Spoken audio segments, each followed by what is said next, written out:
everyone, welcome to the Ginger Snaps Here's Month of Horror-WEEN Episode 4. Tonight's movie I'm going to be reviewing is none other than one of the most classic Universal monsters of all time, Frankenstein, from 1931, starring Boris Karloff. Everyone, from what I hear when they talk about the Universal monster movies, they honestly say this is one of their favorites. Top 3 for sure.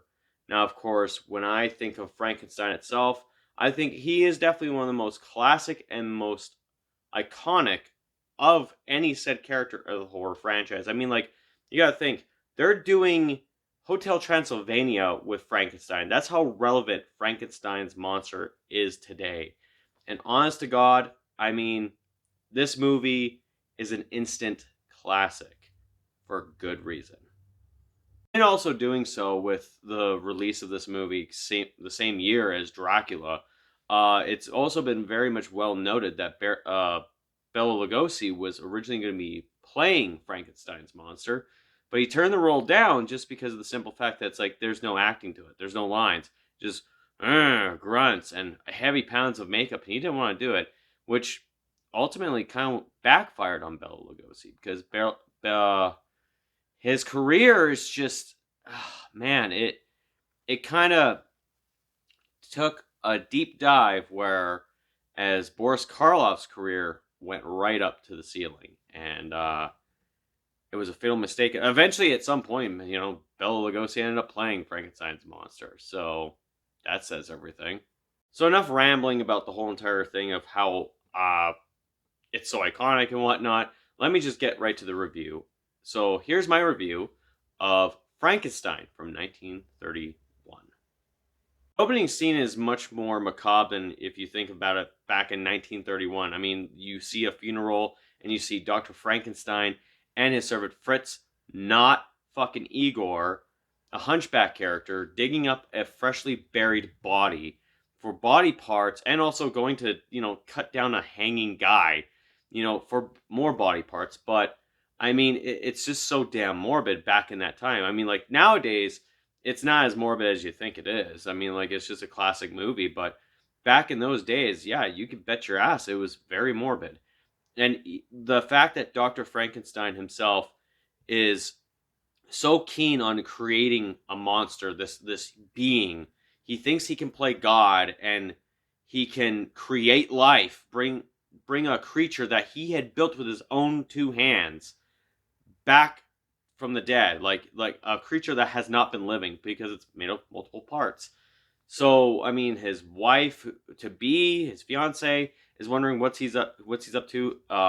His teacher's wondering what he's up to. His dad's wondering what he's up to. And this is a very top secret experiment that obviously he might get vilified for, but he knows he has to try and do it because it'd be a breakthrough in science. And boy, was it quite a breakthrough. You even get to the scene where, they are getting ready to bring him to life, bring Frankenstein's monster to life. And bear in mind, that's the one thing a lot of people, especially the younger generation, doesn't understand. The monster is not called Frankenstein. The monster is practically Frankenstein's monster. Everyone kind of forgets about that. In this movie, they straight up just call him the monster. Even in the beginning of the credits, when they reveal the cast, whoever was playing the monster, they put a question mark there.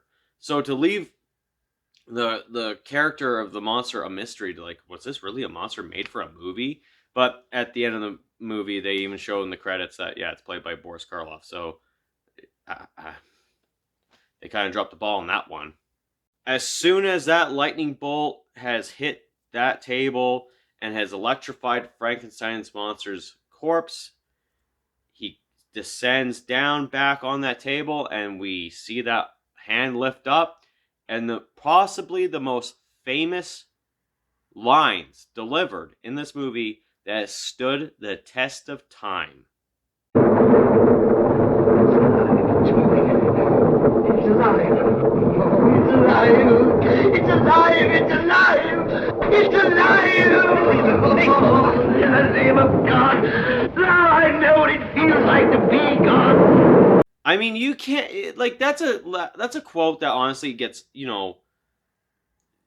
fucking imitated so many times, but yet it's such a classic quote. Even the look of Frankenstein's monster is so damn classic.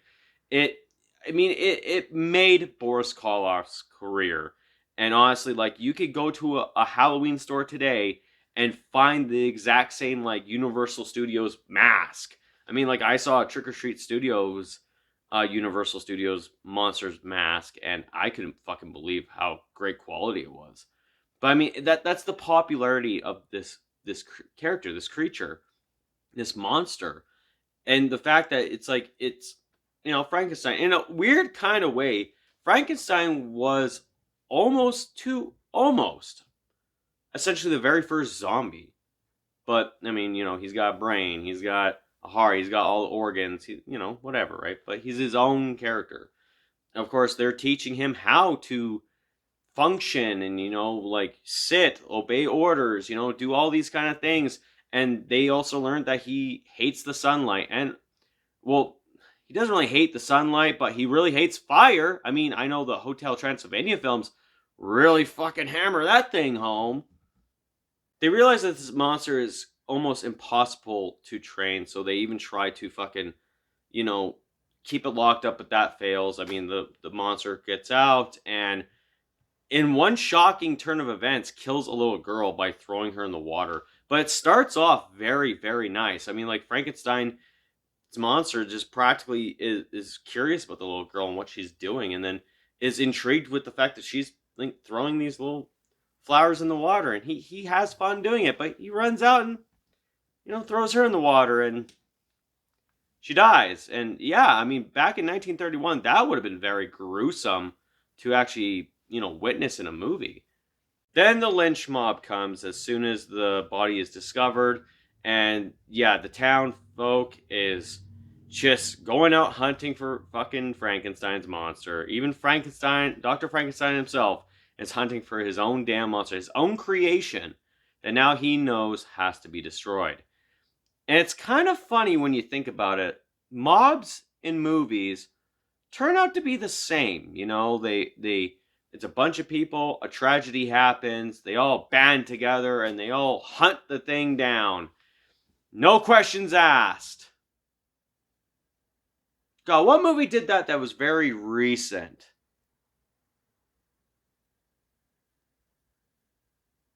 Oh yeah, that one. And everyone still hates this movie for it. Really? And then, of course, the climax of the movie is at this old windmill. I mean, like the build, the structures themselves, like Frankenstein's fucking castle and the goddamn windmill. It's just such iconic, old classic horror movie tropes that, like, scenery itself.